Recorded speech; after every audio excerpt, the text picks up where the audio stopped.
Howdy, folks. Welcome to another episode of The Inciting Incident, where we explore, we'll call it The Inciting Incident. My guest today is Aaron Grosskopf.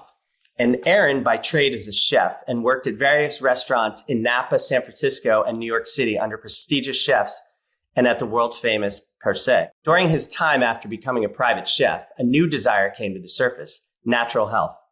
Independently, he began his path while still cooking, researching, and studying alternative treatments.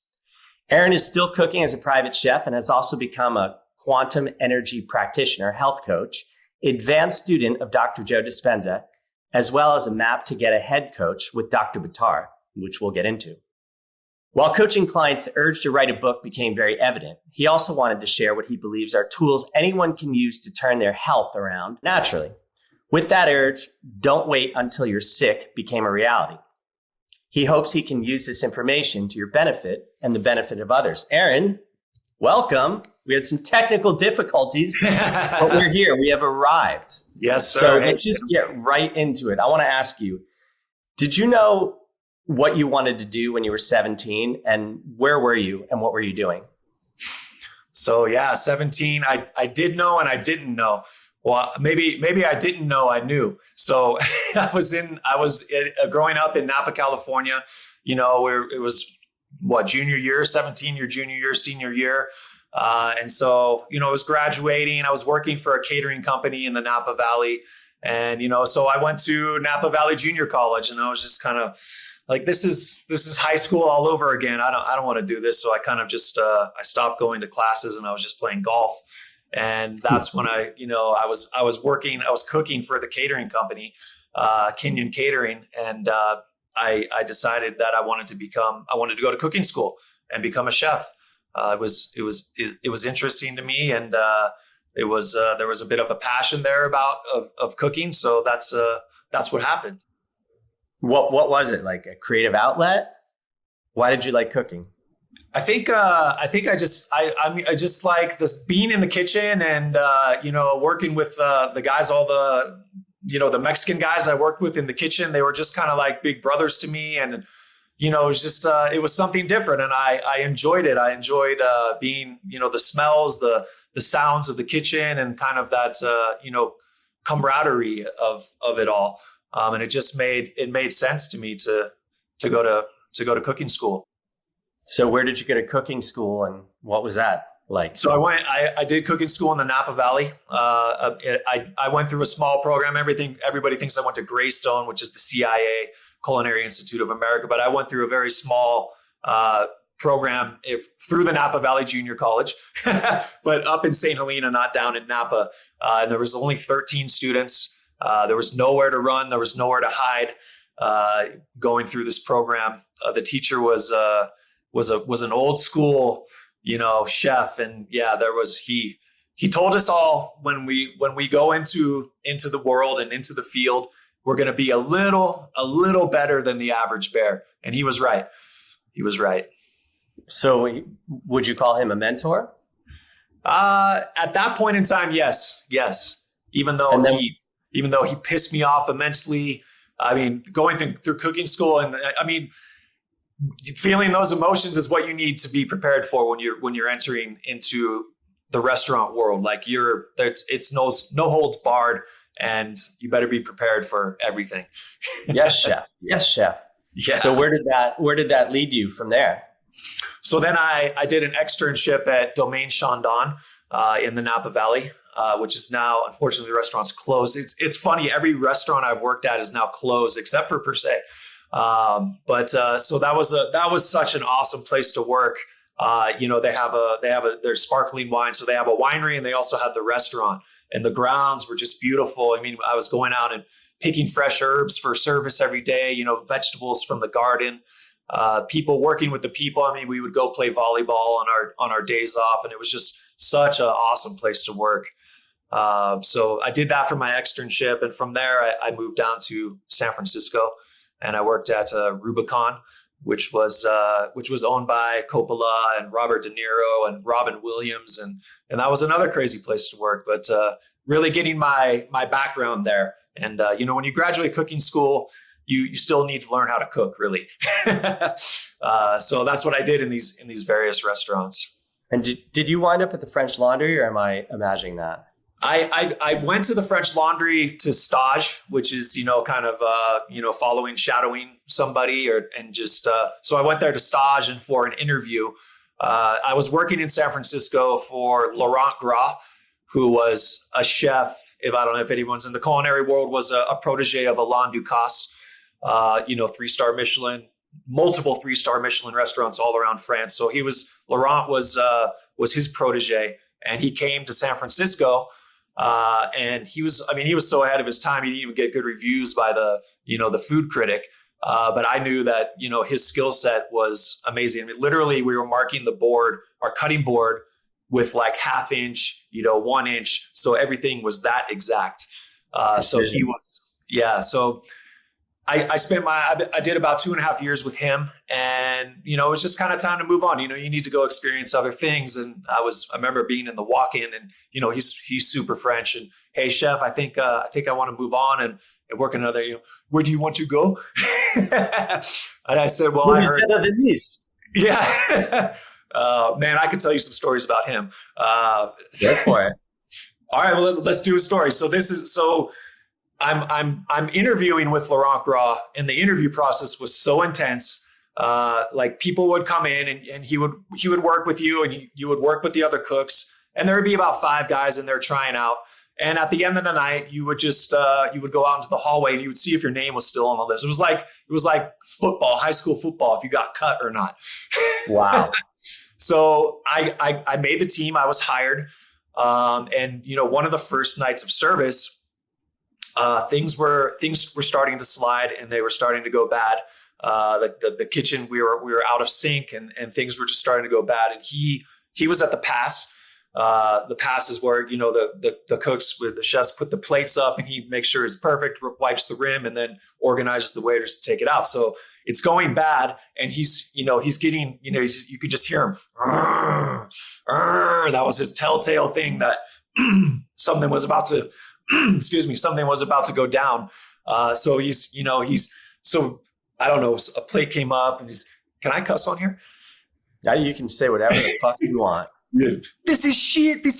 Look at this. This is a joke. This is a big joke. The plates we're putting up, and he just starts pounding the pass. It's a metal pass. So it's don't.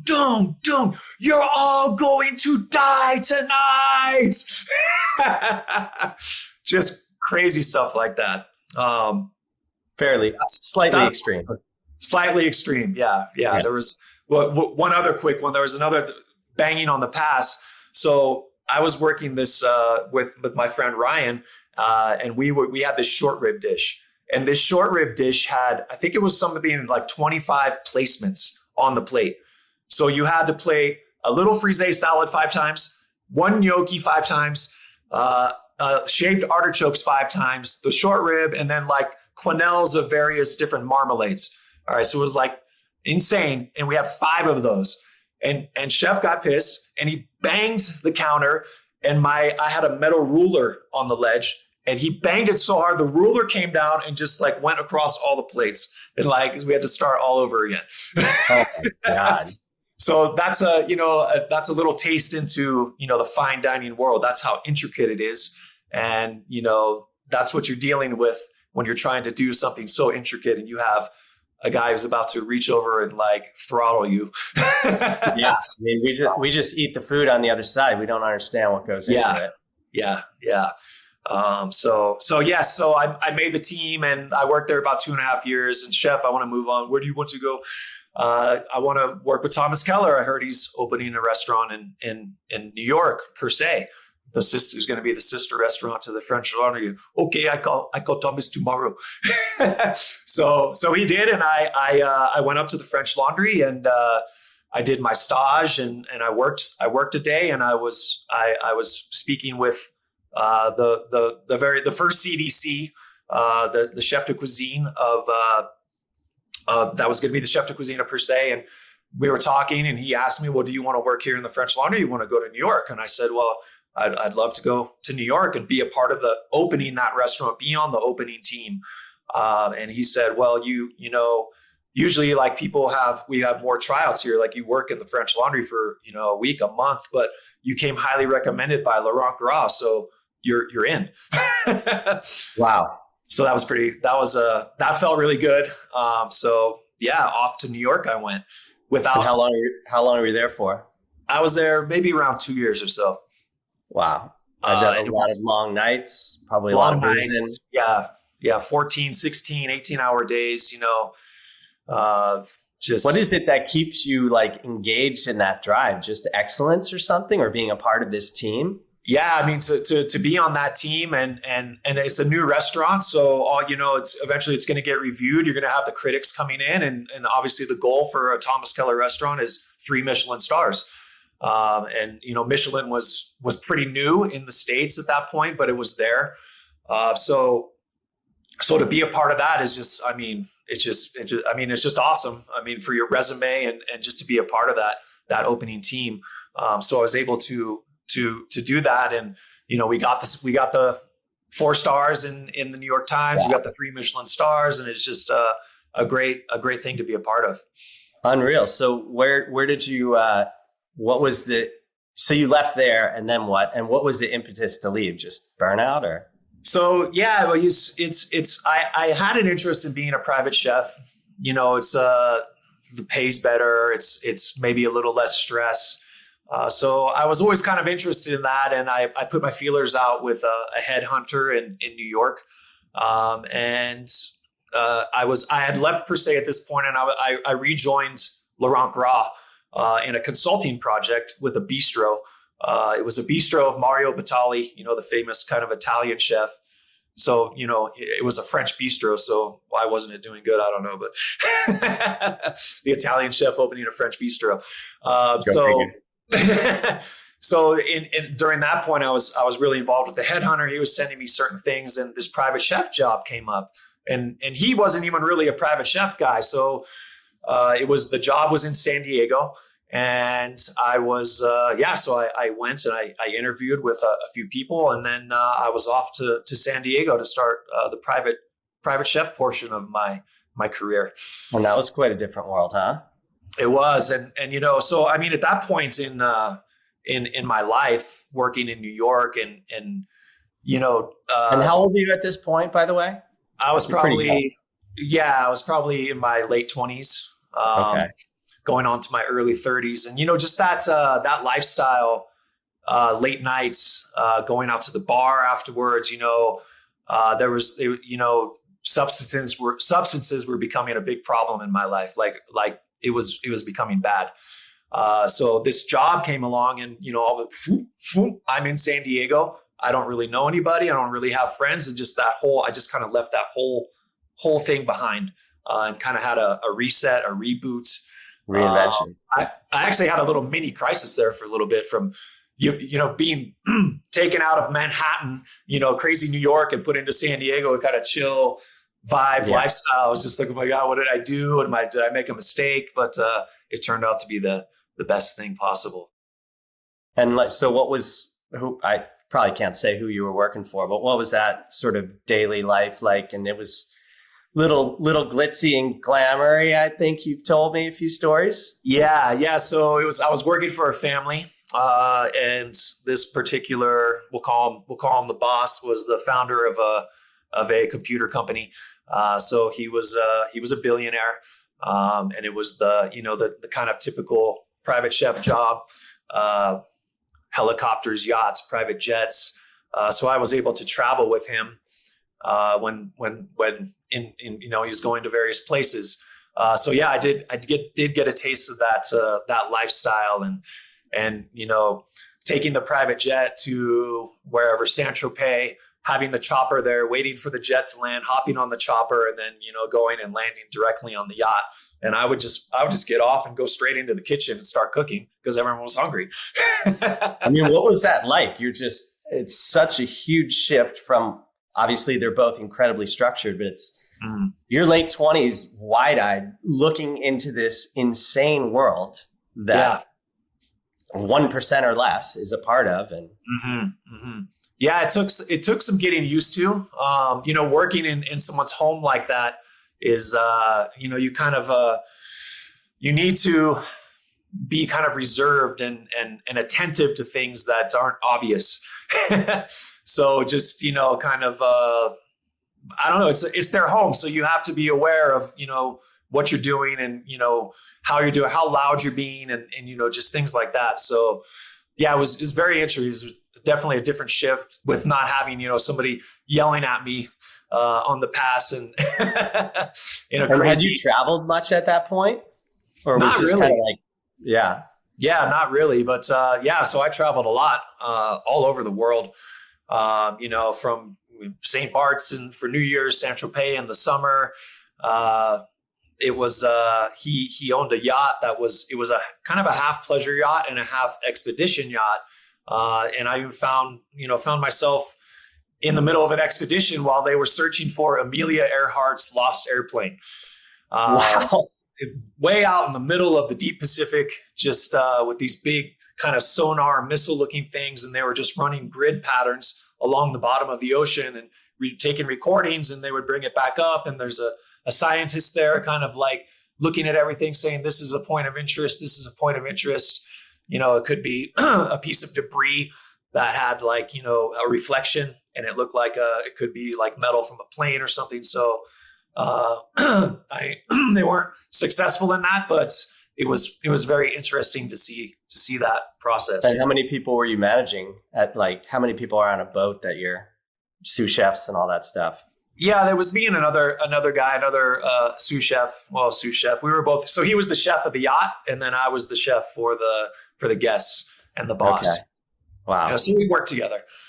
And did you do a couple different families or stick with them for a while or what? I stuck with them for 6 years. Oh, wow.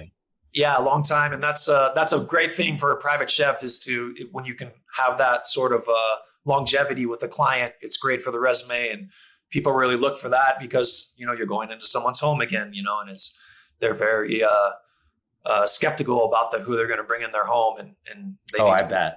Vetted and signing your life away on NDAs and everything like that. Yeah. Mm-hmm. So then you shifted out of that, and why did you leave them? Just time to move on? Yeah, it was time. It was time to move on. It was time to move. When we were kind of talking earlier, I had some good stories about the yacht life. You want to share that? Want to go into those stories? Yeah, please. So we're in Saint-Tropez, and it's so as a chef on a yacht, Saint-Tropez in the summer. There's just, everyone's there, like all the movie stars, everyone's there. And I don't think I told you this one, but I'm on the yacht cooking, and there's this kind of barge out in the distance. It's like, and all the beautiful yachts, and there's like, what is this barge? And there's helicopters swooping in and like, diving in and like coming back around. And I'm just like, what's going on? And on the side, it's written I Heart Fashion TV. So they're doing like, shoots, and the helicopters coming in and swooping and doing video shoots, photo shoots. So I'm in the kitchen cooking, and I'm looking through my little porthole, and I see on the back of this kind of ugly barge, the ramp comes down, and I see all these little tenders, all these little boats start popping in the water. And I'm kind of like, what's going on now? And a few minutes later, when they kind of get to everybody, they're just kind of going in and out of all the boats. And it's just all of these models, and they're all topless, and they're all just like going through the Mediterranean, and just like, it was just crazy. Like, you're like, I made it. I've arrived. I've arrived. Yeah. Through your little porthole. Of course, all the deckhands are like rushing up into, onto the deck to check it all out. But, so, and along that same time was, it was party night. So it was boss's night to have a little fiesta on the yacht. And obviously I was cooking. So, yeah. So the party's going, I'm cooking food, and, the walkie-talkies are a big thing on yachts, because someone's on the top deck, someone's on below, the engineer to the captain. So I hear on the walkie-talkie, jet ski approaching the back of the boat, jet ski approaching Jesse. And I'm like, that sounds kind of suspicious, I guess, if they're really saying that. And the captain comes going through the kitchen really fast. And I'm like, I'm going to go check this out. And, so the captain's there. There's two people on a jet ski. a guy and a guy in the front and a gal in the back. And, this guy's kind of with an English kind of accent. Hey, is the boss here? I almost said his name. Is the boss here? And, the captain's like, who are you? It's like, and I'm looking at this guy and I'm like, this guy looks really familiar. And he didn't have the glasses. He was wearing different glasses, but it was Bono. So Bono's, hey, is the boss here? And the boss comes down and like puts his hand on the captain. She's like, what are you doing, man? That's Bono. Let him on. And so, yeah, just kind of crazy. And so the woman on the back, and so I'm like, it's Bono. I'm like, who's this? And she's beautiful, black hair. And I'm like, that's Penelope Cruz. And I love Penelope Cruz, right? Like, who doesn't love Penelope Cruz? And so she gets on, hops off the jet ski, and it's a dinner party. She's in a 2-piece bikini, and so she opens up this little latch and a little like cubby, and pulls out a bag and opens it up, and it's like an evening gown. And so she just slips it on and like walks up into the party, and that's how you do it. She stopped by the kitchen and she said, hi. And I was like, oh. She melted me instantly. You must have seen some wild stuff on those. Because you work for a couple different people, right? That was like the main traveling and yacht part was for the family there. Okay. And then after that, I moved up to San Francisco. I worked for Peter Thiel. I can say his name comfortably. That's fine. So I don't know if people don't know who Peter Thiel is. He's a big VC guy. He was the first investor in Facebook. And so he's done very well for himself. So I was his chef in San Francisco for a little while. And he had a place, down in LA too. So I was kind of going back and forth there. Not and quite you're like early 30s or something at this point? Yeah. What a wild start. Yeah. 17 to there. And what was that like with him? It was very different. There was obviously no family. There was no kids around. And he was very much more introverted. Didn't really have conversations with him. But it was interesting. I did do some travel with him. Like I went to Davos, to the World Economic Forum, and it was Hawaii, New York.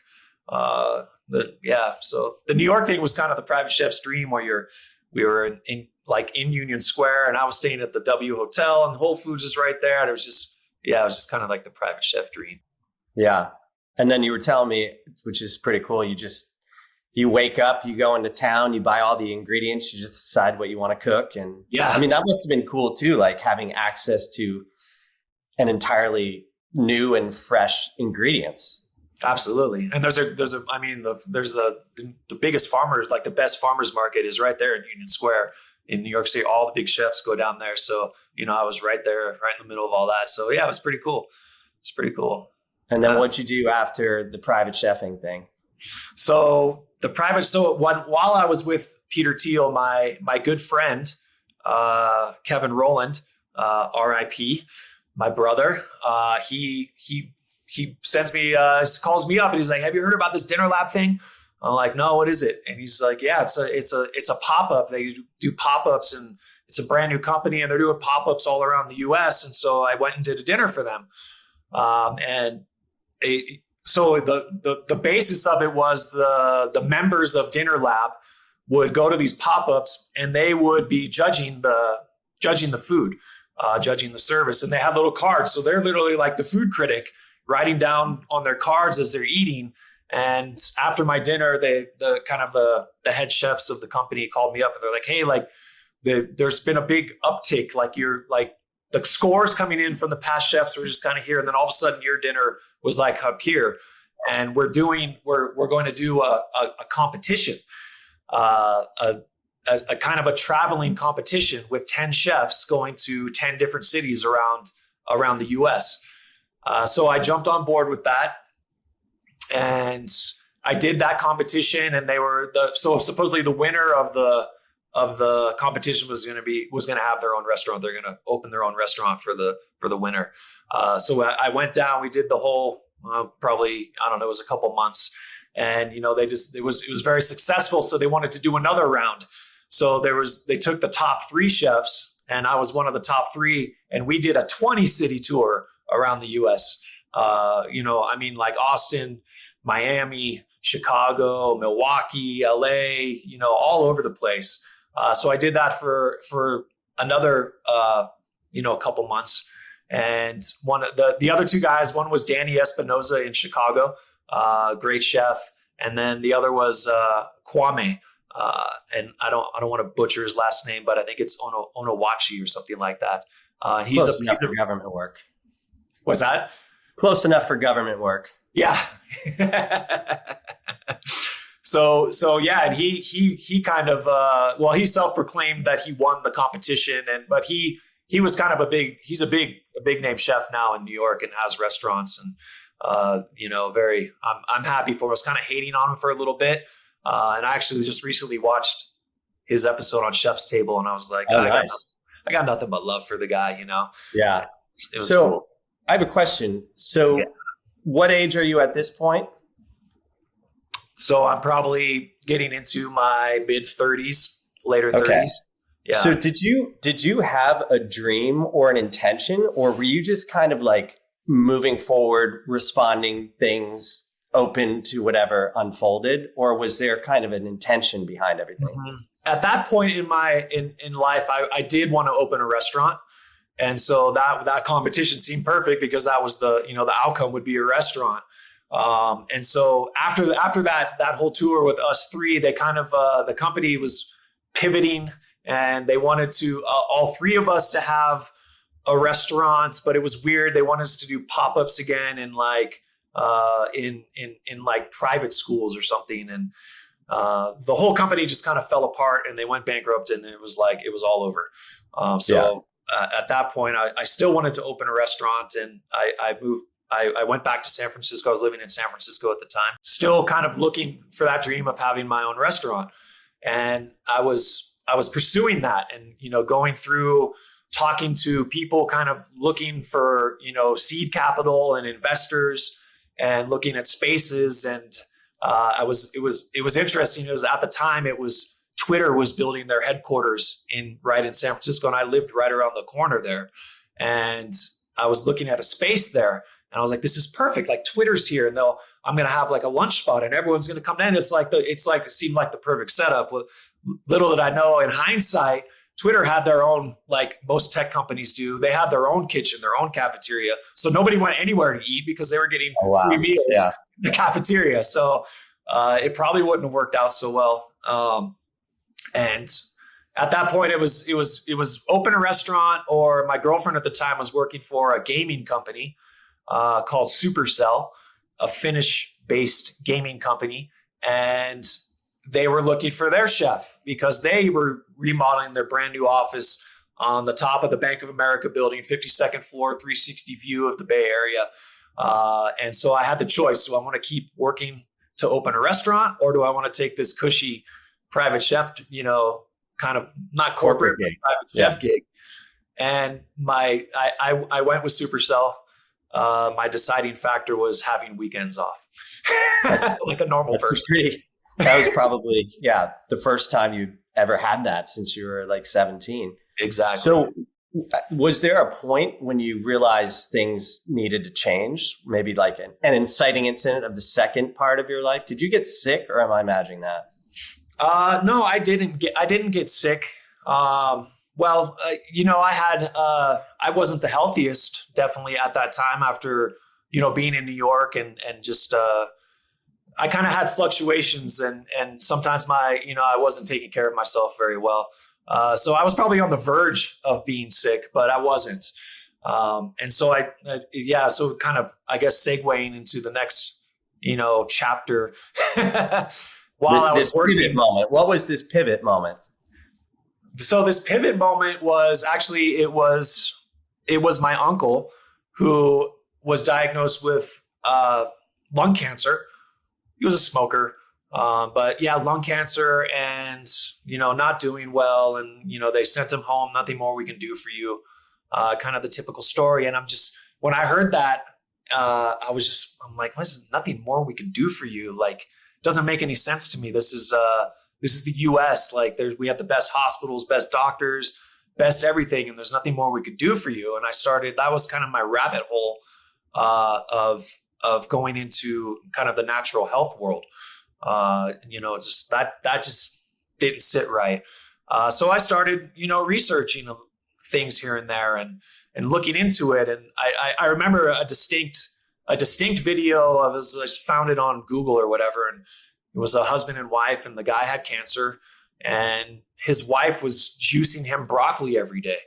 And not to say that broccoli juice cures cancer, but it did for him. It worked. Whatever else he was doing, that worked. And yeah, I think it's one of the foods that has like the highest properties of cancer fighting. Yeah, XYZ or whatever. But yeah, and then just to take the straight juice, like just going boom into your bloodstream. So that was an eye opener for me, and that was kind of like my big rabbit hole moment. Oh, maybe it's not healthcare. Maybe it's sick care. Yeah. And this was kind of around COVID. Is that right? When COVID started, or was this before? No, COVID? This was before. Maybe around 2012, something like that. Okay. Yeah. So I was into it, and I started, getting deeper into it. And I went to not the retreat, but the conference for the Truth About Cancer. That organization. And so, I wasn't in a good place. I was like really overweight and just like not eating well. I was unhealthy, at that point. And I went to the conference, and I heard a doctor, Dr. David Jockers. I went to his talk, and he tricked the audience. It was funny because his talk was about fasting, but he did a bait and switch, he had everyone in the room. He's like, my talk is not at all about that. It's about fasting, because none of you would come if I said my talk was about fasting. So he went into fasting, keto, all that stuff. I went home and did it. I lost like 30 pounds, something like that. Wow. In a few months. It really worked for me. And I really dialed in my health at that point and felt. So when did you really start going down the rabbit hole? So at that point I was like, well, wow, this is awesome. This worked. And this is a natural thing. And these kind of, the diet I was on and is kind of anti-disease. And so it just made sense. And everything I learned kind of in that conference was more, organic and natural ways to combat disease, but also it can prevent disease. So at that point I was like, well, I'm learning a lot here. And I think I could do something with this. And so I was like, I want to get some street cred.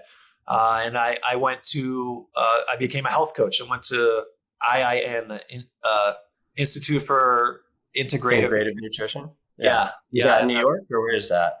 It was online, but it was, they're based in New York. Yeah.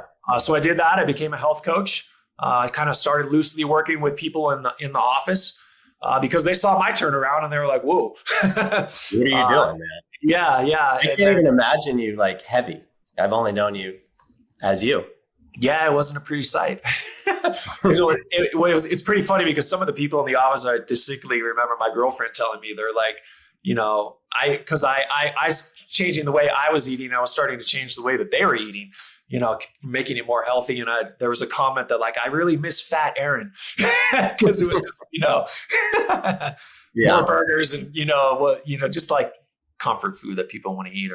Yeah. So what happened from there? So from there, I got the health coach cert. I went back into school and got a more advanced health coaching certification. And I kind of just continued with that. And then I continued like trying to go to conferences. And I remember Dr. Buttar was one of the biggest voices from the Truth About Cancer. Just the way he put disease and cancer specifically, and just made it all make sense in how the body works. So Dr. Buttar really stuck out to me, and he had his own conference in Pasadena. So I went down to that one and I met him, and it was a smaller audience, and he was looking for coaches to join him and his platform and what he was offering. So I jumped on board with that, and I became one of his coaches. So say who Buttar was. I mean, he was an army medic or something like that, special forces or something like that. Yes. So Dr. Rashid Buttar, and he was he had a military background, and I believe he was a DO. So he wasn't an MD, but he was a surgeon in the military, and then kind of got out of there. Respected. Yeah, yep, and created his own practice in a clinic in North Carolina. He had amazing success with cancer and autism, and his biggest thesis kind of was the detoxification of heavy metals, and how that just wreaks havoc on your guts, on your brain, and kind of came to the conclusion that with autism specific, that most children with autism are non-excretors. So if they're exposed to heavy metals, they don't excrete it out. So it just accumulates, and that has severe neurological effects, microbiome effects, and so that was a big thing of his, was kind of chelation therapies. Yeah, my nephew is autistic, and all these, have you heard the telepathy tapes yet? Yes, I started to listen to those. It's mind blowing, right? Yeah, it's the most mind blowing podcast out there. If you're listening to this, you got to check it out. You got to check it out, and that's like I've been telling people, this like consciousness is just shifting very rapidly, and something like the telepathy tapes being, I think you said someone was like, this is public podcast information. Like 10 years ago, this would have been like tinfoil hat, stuff. Yeah, I mean, so the telepathy tapes, they basically discovered that many of these autistic kids are telepathic, and not just like a little telepathic, crazy, wild stuff. And they're pulling in information from other time, space, dimension, all this stuff. Yeah. And all these parents, they've been ignored for all these years. My sister included, and she's been talking about heavy metals, and she's been talking about, you have to clean up the gut and all this stuff. And, they just get poo-pooed, and all these kids have been sort of forgotten about and left behind in society. And people like Dr. Zach Bush has been saying for years, like, these kids hold the keys to the next evolution of our species, because they're born without guilt, and they're, and they're highly, highly intelligent, like way more intelligent than probably the normal Tom, Dick, and Harry. Mm-hmm. Mm-hmm.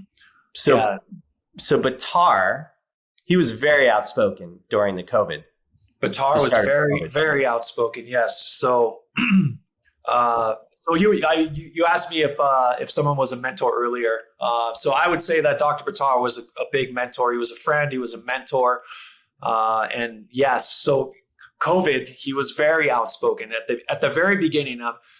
We kind of saw that coming, and I remember being in the office and working, and it was the first cruise ship that was quarantined at sea, and they were coming into the Oakland port, and we were all watching it come in, nice and slow, and it went over to Oakland, and it was like it didn't go to the main part. It went to some whatever with that, but at that point, I just didn't know what COVID was. Nobody knew what it was, so everyone trying to figure it out. Is this real? Is what's going on?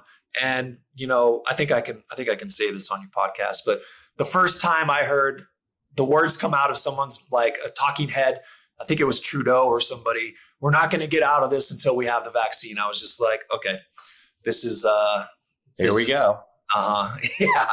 Yeah. And Dr. Buttar he would just hop on a Zoom, and he would just start Googling, and look, here's Bill Gates, and here's a patent for vaccines. Here's a patent on like COVID, like crazy. And just, he was getting like 9 million views off these YouTube videos, like in hours. And boom, they smacked it down on him. The censorship came hard. He was, called one of the, I think it was the Dirty Dozen. Was it the Dirty Disinformation?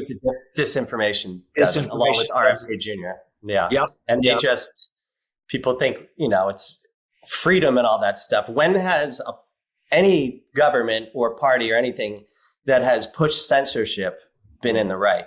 Mm-hmm. Mm-hmm. So that was a very crazy moment in history. Yeah. So Buttar, keep going with him. Yeah. So, and that was crazy because, Biden called out the disinformation he on national TV called them murderers because they were murdering people from the disinformation. It's just like, whoa.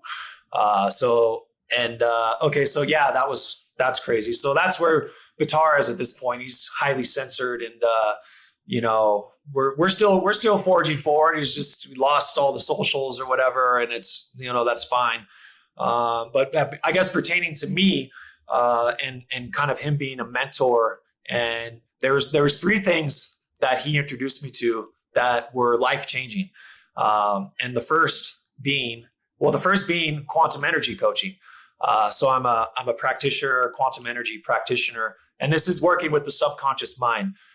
So there was a woman named Melanie Salmon in the UK.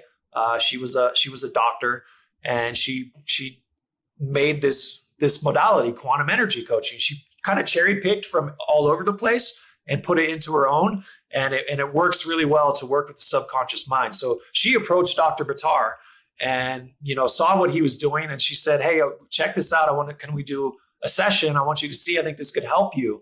And so he did a session, and he was blown away. And so he took this back to all the coaches that were working with him, and all of us together went through the training to become certified in quantum energy coaching. I was even going. So at that point he was a peer. We were all learning something new together, and the quantum energy coaching was really, really interesting. A lot of peer work, and kind of people hold on to things. Whether it's hate or they can't forgive somebody for something. Stories about themselves. Stress, it's all it's all located kind of in your energy centers, in your chakra centers. You really hold on. And so I was going through this training, and we were doing so much peer-to-peer work, and I was releasing. And so this is like at the height of lockdowns. So I was probably slipping on the health front a little bit, like everyone else was, just trapped in your home, just eating and probably drinking too much and just, all that stuff. And I literally 1 week, I just lost 10 pounds. I didn't change my diet. I didn't do anything. I just lost 10 pounds. And the only thing I could think of that it was all the work I was doing on myself, all the subconscious work, releasing the traumas, releasing all the stuff from the past. And yeah, it was just like a little reset. So that was, for me, that was like, wow, this really works. Like to take shape in a physical presence, working on your subconscious mind and releasing trauma and negative self-talk and all that stuff. Like it's just, I was like, whoa. So I'm still a very proud quantum energy practitioner and working with clients today. So it's a great modality working on. Yeah. I mean, a lot of people store all of that stuff in their body, and it manifests in very different ways. And I remember I was dating this woman in Mexico. She was American, but every year in September, it was around September and Christmas, she got this really bad chest cold, like bronchitis or something. And she hated her mother. And I put it together afterwards, like, these were the times, or maybe it was like June and Christmas, because it was like when school was out and she had to spend time with her mother, or when she had to go home for Christmas break. And, it's well known that we hold grief in our chest. And she was that's a whole other story we could go down for a while, but that's not the point of this podcast. So back to Buttar and your quantum energy journey and all that stuff. Mm-hmm, mm-hmm. So somewhere in between that, maybe before, I think it was kind of maybe during the quantum energy coaching training, I took another course with IIN, and it was I can't remember. I think it was another kind of advanced course, but they had this like 2-for-1 deal. So I took the course, and then I had a choice of what I wanted to. The next course I wanted to do for free, and it was a book writing course.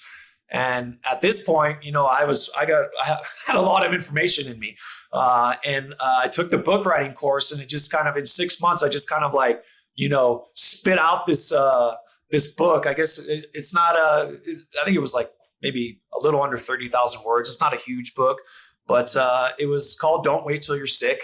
And it was basically about how organic natural therapies can be used to fight disease. But since they are non-toxic, they can be used to prevent disease as well. So that was kind of the basis of the book. I took the course and it was very structured. So I was able to pop that out in like 6 months. So when was this? Like what year? So I think I published the book I self-published in maybe 2018. Oh, okay. So is this before your intersection with getting into Joe Dispenza's work? Yes. Yeah. So I guess it was a little before that, but I was with Buttar, coaching for him. So the book came and then the quantum energy came. And then, so that was, kind of the quantum energy coaching was the first life-changing thing that Dr. Buttar, introduced me to. And the second one being, Joe Dispenza. And so I was in Mexico. I was at a festival retreat, freedom thing. It's called Anarchapulco, as in Anarchy, Acapulco, right? Anarchists in Acapulco. So it's an anarchy event. And I was there. I'd expect nothing less of you. It's a great, check it out. It's in February if anybody wants to check it out. I think it's February 18th or something like that in Acapulco. It's in a beautiful space called the Secret Garden. It's outside, you're, under the sun with speakers like David Avocado Wolf and, whatnot. So check that out, Anarchapulco. So I was at Anarchapulco in 2021 and I get a text from Dr. Ashton, who was Dr. Buttar's significant other. Hey, you're in Mexico, right? Yeah, I'm in Mexico. Did you hear about the Dispenza retreat? No. Well, there's a few slots left. It's at Quixabala, which is the most beautiful, beautiful nature preserve, like resort hotel. Doesn't do it justice. It's kind of an iconic building, a few hours south of Puerto Vallarta. And I was like, well, sounds great, and they're, yeah, come, I'll give you the intro. We'll share a villa, all that stuff. So I go, and it's interesting because I had this background in quantum energy coaching. So I didn't have any background with Dr. Joe. I heard him on Instagram or something, a few times, like, oh, this guy sounds like he knows what he's talking about. Cool. So I was like, yeah, I like him. I like what he talks. So I'm going to go. And so with my background in quantum energy coaching, I had a kind of a jump start, I think, than anybody who just goes in kind of cold turkey. So I knew what the connection to the quantum field felt like. In quantum energy coaching, we go into when we're doing the installation process of releasing statements and reinforcing statements. We go into a heart coherence. We do a whole brain posture where we kind of cross over our arms and our hands and our feet. And at that point, we go into a state of gratitude. And that kind of, wedges your foot into the door of the quantum field. So I knew what that feeling felt like. And I was always kind of looking for, working on your energy centers, your chakras. And I was looking for people. I need to realign my chakras. I need to release my chakras. And I was going to people and they were doing it. And I don't know if it works. Like I felt fine, but I felt good. And so we dive into the retreat with Dr. Joe, and we do it's a meditation called the Blessing of the Energy Centers. And we're going up each chakra one by one, spending time there and activating it. And I was like, oh my God, like I could just do this myself. I don't need to go anywhere. So that was a big eye-opening moment for me. And so that feeling, I had that connection to the quantum field kind of in my lower centers. When we went into that state of gratitude, I always felt it in my second center. First and second center is just a nice feeling of like peace and calmness and warmth when I went into a state of gratitude. And so kind of fast forward into the retreat, I think it's maybe the third day or something. It was a 5-day retreat where we went to go do a walking meditation. So you do a walking meditation. You're standing up. You get into a meditative state with your eyes closed. You open your eyes. You walk, and the point is to try to stay in that state with your eyes open. So you do that. You walk. You stop again. You reset. You meditate. You walk again. So we're in beautiful Quixamala, Mexico. The beach is pristine. There's nobody there. there's 50 of us on the beach doing this meditation. I'm way, way down there. The waves are crashing in. It's just awesome. And we get to the point in the meditation where it's time to lay down. And so I was in that meditative state, and I laid down. And when you're working with your energy centers like that, you're kind of, it's in a way you're loosening everything up, right? You're working with them, you're activating them. The energy can start to move up through those centers. And when I laid down, the words that Dr. Joe says in the meditation, and just, I guess that the past few days, that energy decided to move, and it went up. It started at my root chakra, my root center. And it kind of just shot up through my body and hit my brain. And it was like a full body orgasm. It felt like I got kissed by God. Just so much love, bawling, snotting, like just, wow. It was a complete rebirth. Like seriously, like, and it was an amazing, my body was, doing the Kundalini, like I couldn't control it. There's energy was just moving. And, so I lay down and all that happened, and it, for a few minutes, and I kind of came to like, where the hell am I? And what was that? So I picked myself up, and I walked to the, all the way down to the beach where everyone started. And there's, meditation assists. And they took one look at me and they said, "Ooh, how was that?" And I said, I think I just released the past 40 some odd years of my life, Wow. Just a complete, like everything stored down there, the trauma, the hate, the guilt, the fear, blah, blah, boom. It was just gone. And I was like, I was reborn. They said, happy birthday. And exactly. And as Joe says, when you have that internal experience, you can't go back to who you were. Yep, exactly. Yeah. And I mean, Eastern philosophy, they call them chakras, but he calls them energy centers, because he always says science is the new language of mysticism. And there's actually like 40,000 plexes of neurons that go into each one of these energy centers. So it's not woo-woo. How do you know so much about this, Tim? Well, I've been around the block. I actually didn't get to go to Quickshmala, but I helped him write and edit the blog. And I was like, wow, this is going to be a big special one. So, and it's funny because there's a lot of people that I'm friends with that went to that one, and it was their first one. And I didn't know that was your first one. Yeah. Yeah. So, yeah. It was an interesting, there was a very, for the Joe Dispenza community, there was a very good ROI out of that retreat. Oh, I bet. A lot of transformation. ROI equals transformation in that world. Yeah, I wouldn't say Inner Science was born there, but I think the start of the kind of the launch of Inner Science Research Fund, for those who don't know, is the nonprofit that funds science that's being done at the retreats. And so that, like a small group of us kind of came together, and me being a chef, they were looking for people to kind of do events. Like, how do we do this? Let's start this. And I was like, I'm a chef. If you want to do a fundraiser, I'll cook. And we did like the first kind of fundraising dinner in Denver. I think you were there. Were you there? No, I was at the one in Miami. Miami, yeah. And you introduced me to what's that? Caviar bumps. Caviar bumps. Yeah, you put a little caviar in your hand, and that was amazing. Always a good time. so then where does your journey take you from your new beginning? So a little bit of backup before that rebirth. I was still working for Supercell as their chef, but they're such an awesome company. They have European standards. After 5 years of working there, they give you a 6-month sabbatical.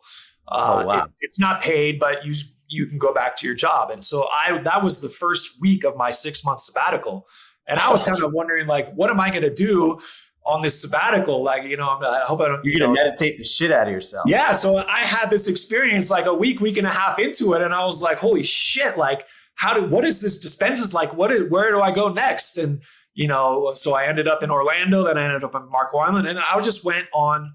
We met at Marco Island, I think. We met at Marco Island. Yeah. So I just went on a whirlwind. I think I did like 15 retreats throughout 2021. I just went to every one. Like, what else was I going to do? And meeting all these awesome people. I mean, it's just like, wow.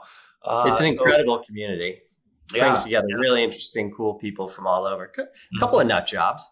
A lot of really interesting people, but go on.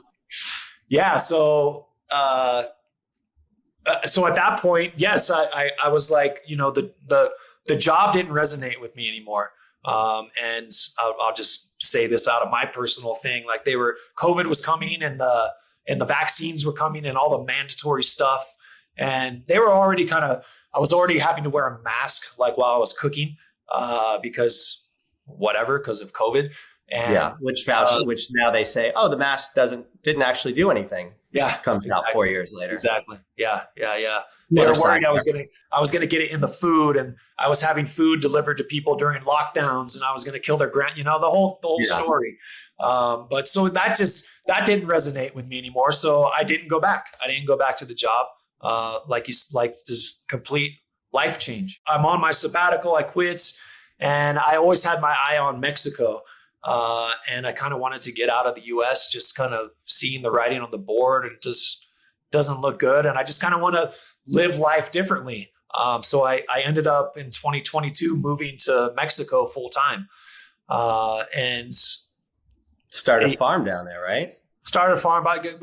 My mom and I bought some property. She moved down too. So yeah, I kind of just wanted to have the zombie apocalypse pad, just ready for anything. Yeah. And so I ended up down here. It's incredible. I've been watching you on Instagram just transform this property and all the animals and blueberry patches and everything. I got to get down there at some point. It's in Valle de Bravo. Is that right? Yeah. I've been there once. Yeah. And then, so back to Buttar, because I think it's pretty important to mention what happened to Buttar. Yes.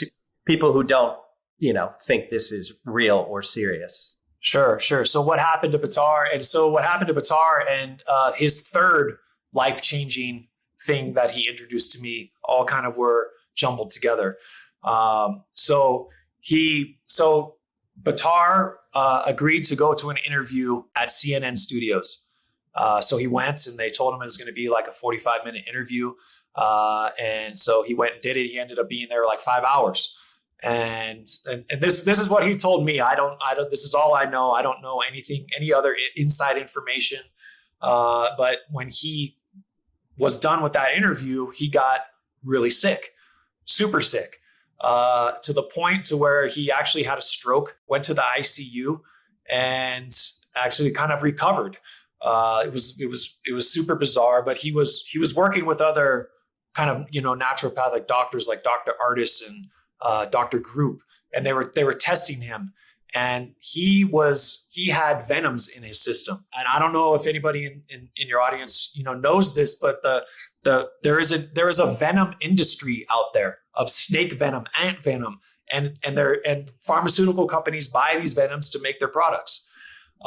So just a little side fact there, another rabbit hole to jump into. But Dr. Buttar had, I think it was 4 snake venoms and an ant venom that were attacking his heart. And he was, I went to his house and I spent some time there, and his ankles were the size of grapefruits. His body was just trying to flush out those venoms and everything. So he was sick for a long time, around 6 months or so. And yeah, like I said, he had the stroke and he got better, and he was back to normal. He was doing webinars. We were having coaching calls, and everything seemed great. He recovered, like he beat it. And then just, I got, I think it was our friend Keisha. I got a text. I just woke up one morning and, oh my God. And he passed away, like a day or two before that. Just, I don't know how, I don't know what the cause of that was. I never got to meet him, but I held that guy in the highest regard, and I was on a couple of his calls and stuff like that. But to translate that, and we have no idea where it happened, but he told a mutual friend, and I'm sure you as well, that he was poisoned. Yeah. He thought he was poisoned at that CNN interview. He was put in he went to a break room. They gave him a bottle of water. Who knows, like We don't know that for a fact. We don't have to throw any condemnation to anybody, but exactly. Yeah. I mean, I have my perspective on things, but who knows? That's just wild thoughts. Yeah, exactly. But so unfortunately, yes, he died, and that's created a lot of kind of controversy. And there's a lot of other kind of doctors that have kind of met that same fate. A lot of suicides of naturopathic doctors, and crazy like stuff. an unbelievable amount. Yeah. So yes. So unfortunately, where did you go from, I guess just what are you doing now, or where did you go from Buttar and Dispenza? Like what? Yeah. What's the next iteration of the dream? Oh, go on. But then let me tell you about Yeah. the last thing, because this is really interesting. While he was sick, I don't know how he got this information or found this place. He went to a place outside of Nashville. It's called Clara Vita. And Oh, yes. you can't find it on the internet. You can't find them. Their whole thing is that if you find them, then you were meant to find them. So he went and he did a plant medicine based journey. It's not ayahuasca. It's not mushrooms. It's not anything that you've heard of. These are like highly protected plants, molecules, and chemicals. So he went there and he did a journey. And in his journey, he was, and apparently this happens, but it doesn't happen very often, and it really never happens on your first time. He was in the presence of his creator. He was in the presence of God, and he was conversing with God, and it's all mic'd, it's all recorded. So he did that, and he came back and he did a webinar on it, because that was a huge moment for me. He was in the presence of his creator. He was in the presence of God. Like that's people live their lives wanting that, right? Yeah. So he had that experience, and he did the webinar. And when he was, explaining this and playing the audio, I always had a curiosity of plant medicine, ayahuasca. I've done mushrooms and all that stuff. And so just nothing ever sat right with me, like who are the people who are going to be in this, while we do this medicine, and who are these shamans? It's just never. But this place at Clara Vita, you have your own private apartment. You have, 2 or 3 people with you as you're dosed and as you're going into the experience.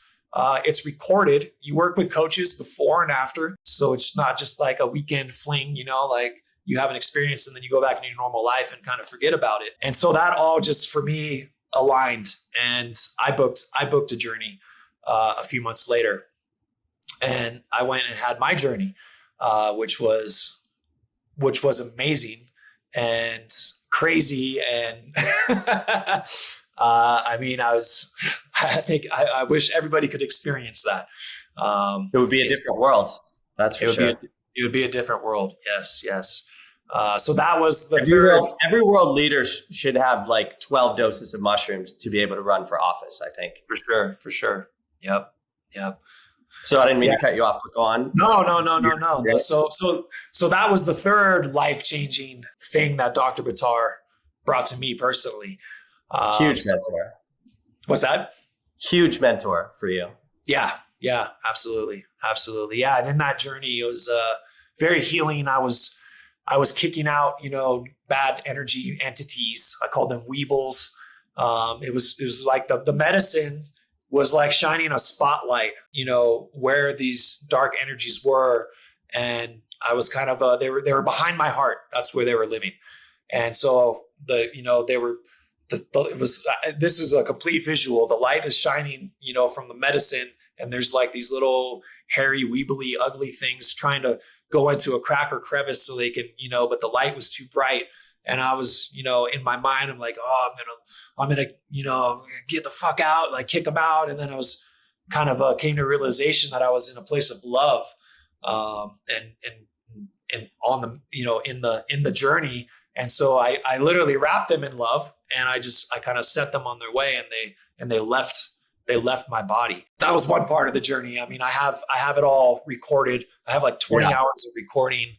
Wow. I was in the presence of my, people who had passed on, my uncle, my father, my best friend, another coach who had passed on, another one of Dr. Buttar's coaches.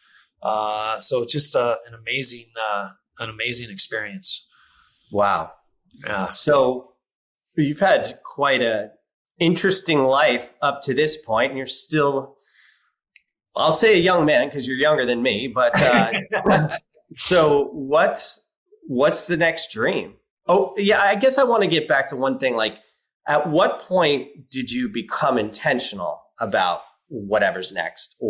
And maybe these two questions blend together, but. So with Dr. Buttar passing, it was kind of a mess with his platform and various other, I guess we could call it programs that he started. So that's all is kind of being sorted out. And, he has a platform, Advanced Medicine. And, we want to keep his work alive and keep, everything that he left behind going, because he has great tools. He has a thing called the head map, which is an assessment of your organs of detoxification. It's a questionnaire. It takes a half an hour, and it's literally telling you which organs need assistance in detoxifying. And I've worked with people with this as his coach. And every time a client needs to fill out an intake form, and they have to do the head map. And so I'm seeing the results on the head map, and I'm reading their intake form, and it's all just matching for exactly what they're saying is what the head map's saying. So it's like it's a crazy tool to use to figure out what's going on with your body and what needs support to be able to detoxify. His significant other we all kind of were looking to her to take this forward and if you will, pick up his torch. And she kind of went on to other things. So this platform is just hanging there, waiting to be like taken forward. And that's really what I would like to do. And working with people and keeping that alive in a tribute to him. And also it's a good business. Yeah. Mm-hmm. Yeah. He definitely had the warrior archetype, and you've got that too. There's a little bit of a fuck you in the warrior archetype, because you have to stand up for what's wrong. It's like spirituality, blah, blah, blah. It's not about going to a cave and meditating. Yeah, you can do that to get your little moment, but it's about being in the world and being a force for change. Absolutely. Absolutely. So yes. I hope you take up that torch. Yeah. We'll see. It's kind of, I need just maybe a few meetings with the people who actually own the rights and have control of Advanced Medicine. But I've been talking with them, and I've been doing webinars through Advanced Medicine. I just had one on Sunday. I'm having one Thursday with another one of the coaches, and he's a guardian of the Rasha, which is calling it a machine is doing it no justice, but it is a device. It's a consciousness device, scalar wave based.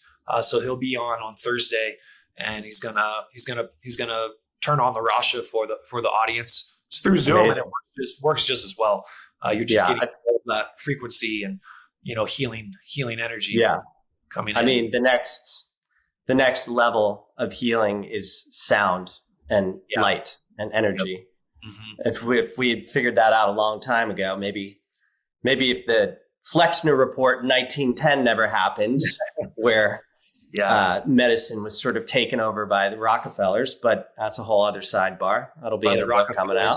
Yeah. But what would you any sort of parting wisdom from your life that you would leave with other people? Yeah, I'd say, I guess, wisdom would be just consciousness is shifting big time, and it's going to happen really fast. And, with quantum computing coming out, it's interesting. My friend Geraldine, I think Tim's going to have her on eventually, was kind of talking about transhumanism and how there's going to be kind of there's going to be a separation there. And you're going to go with the brain chip, or you're going to go organic. But in both paths, consciousness is going to keep evolving there. So it's kind of, I guess you have a choice there. So with technology is on an exponential curve, like it hit an elbow, and we're taking off.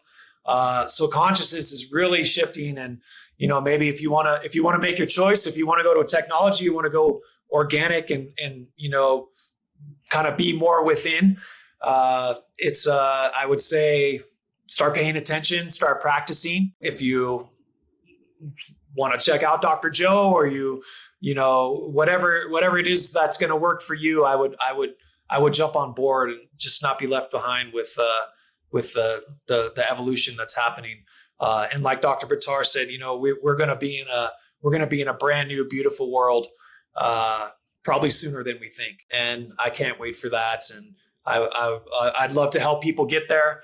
And that's kind of what I'm going to keep doing with the quantum energy coaching. If, helping people with the subconscious mind and things that are holding them back from reaching their consciousness, and releasing and forgiving and reprogramming. And, you can do it that way, or you can do it through meditation in a Joe Dispenza way, whatever's going to work for you.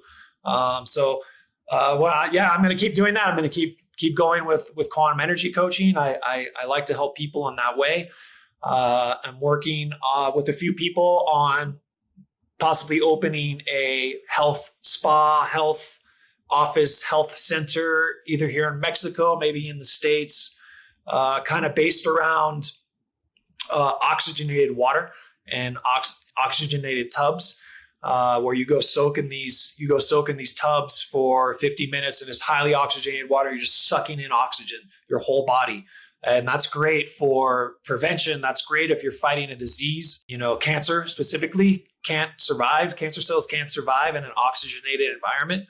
So if you're doing that, and they also make the technology as a drinking water, and it's these are comparable to, if not better than, hyperbaric chambers. So people go to hyperbaric chambers, mainly for scuba diving, or if you just want oxygen therapy. But you can do this by taking, a few sips of water is the equivalent of being in a hyperbaric chamber. And when your levels start to drop, you just drink some more water. So you could be in a hyperbaric chamber all day. Amazing. I'm really excited about that. So yeah. Where do people find you if they want to contact you? Yeah. So I want to keep advanced medicine going. But you can contact me at, you can check out my website, QECAaron, AARON, QECAaron.com. And my email is QECAaron@proton.me. Awesome. Yeah, feel free to reach out, check out the website. Yeah. Thanks for your time. Thanks for sharing your pretty wild life journey. Can't wait to see what's next. Yes, thank you to everyone who's listening. If you like this content, like and subscribe on YouTube or Spotify or Apple, wherever you're listening. It really helps. And I want to get this message out, because it's part of my, it's both of our, in different ways, our mission. So anyway, be well until next time. Aaron, I'll see you somewhere in the world soon.